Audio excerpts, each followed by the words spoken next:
Thank you so much to Dr. Kathy Casey of Touchstone Acupuncture for sponsoring this video with Ryemarkable Mom, Amy Foreman. Hi guys, I'm Liz Woods and welcome to Ryemarkable Moms. Today I talk with Amy Gorman. Amy's the mom of 2 teenage boys. She's a Livestrong at the Instructor and she's a volunteer for Soul Ryeders. I so enjoyed getting to hear her story. I hope you do too. Here we go. Thank you so much for having me today, Amy. Oh, thank you for having me. So can you tell us a little bit about your family and where you grew up? Sure. I am a local girl. I grew up here in Westchester, just a few towns over in New Rochelle. I am the youngest of 6 children. Wow. I have 2 older brothers and I have 3 older sisters. My dad was a police officer there for almost 40 years. Wow. Yeah. Thank you for your service. I'm sorry? I said thank you for I know. your family he service. He was the last police officer of the 50s to retire. Wow. Which was kind of cool. Anyhow, and then now I live here in Rye. I have 2 teenage boys, Aiden and Dylan, ages 17 and 16. Mm-hmm. And I am a volunteer for Soul Ryeders now. They're both away in boarding school, so I have lots of time on my hands. Great. And how did you get started at Soul Ryeders? Oh, well, in 2006, we lost my dad to non-Hodgkin's lymphoma after a very long battle with that before we moved to Rye. And then in 2009, we lost my older brother to glioblastoma. Yeah. Sorry. Oh, thank you. And during that time, I was very lucky that I had the support I needed, that I was able to leave my husband and leave my kids and go help the rest of my family with the care of both my dad. My mom didn't drive, so we'd take my mom and dad to chemotherapy and to hospital visits and things like that, and my brother as well. And his last days he was in the city, so I was able to go down there. And the kindness of people who knew us and didn't know us really touched me. When we were living here in Rye, my boys were in Midland when my brother was ill, and families that didn't know me would cook us meals, call for play dates, pick my kids up from school, and then just complete strangers would do amazing things for us. Simple things like hold the elevator door, give me those extra few pennies when we were in the cafeteria at the hospital that we needed to pay for our grilled cheese sandwiches. One example I always tell people is towards the end my dad was very weak and he used to have to go in and out of the hospital.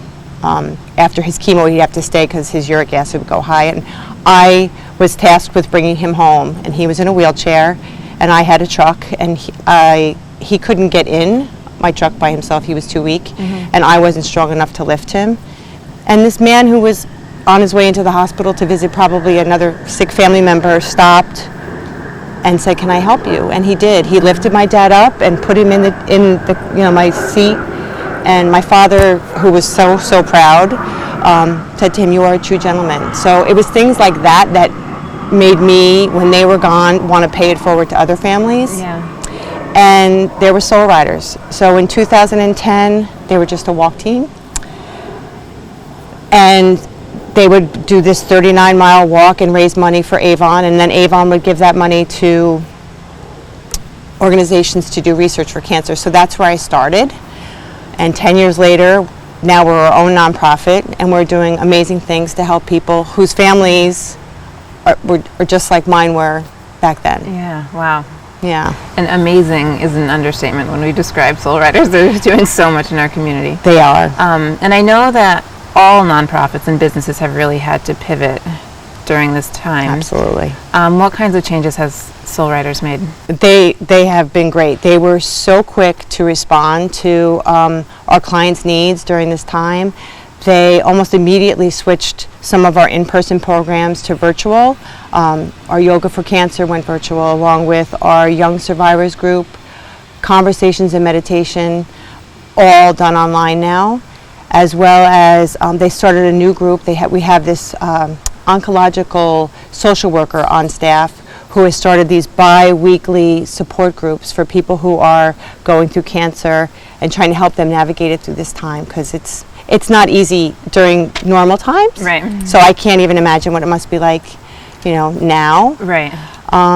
And they've also managed to find ways to deliver wigs to people if they need them, and even deliver care packages. We used to do big batch where we'd make soup and things where groups of people would get together.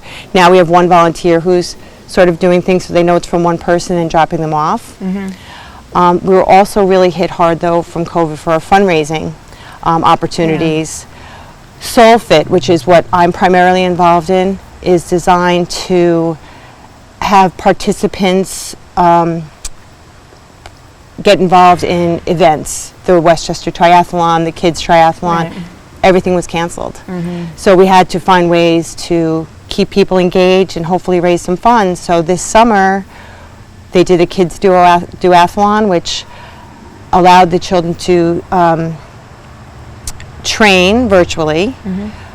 and then do a virtual duathlon. So they ran and did a bike and asked for people to make donations to help support our programs.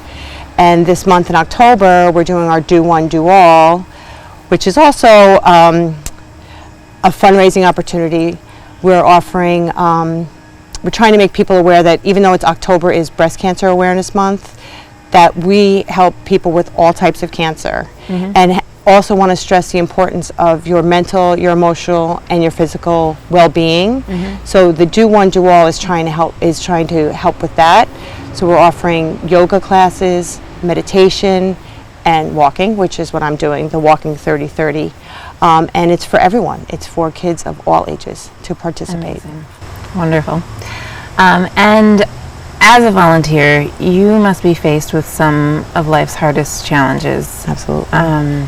What keeps you going? We do, as volunteers at Soul Ryeders, you do see people going through hopefully the hardest times in their lives, mm-hmm. That they have to face. But it's when you see what your little piece of kindness does for them and the great impact it has on them, it's what keeps me doing what I do. Mm-hmm. I did a walking group last year before the pandemic, where I would WhatsApp people and say I'm walking, and when one person would show up who maybe was in between chemo treatments and was able to walk 2 miles, and they left me with a big smile on their face, yeah. because they had gotten out, they'd gotten fresh air, they had conversation, and they felt good. They didn't think they could do it. It really is why I keep yeah. trying to keep it going. Yeah, those little things make a huge difference. Absolutely. And is there anything else you would like to share?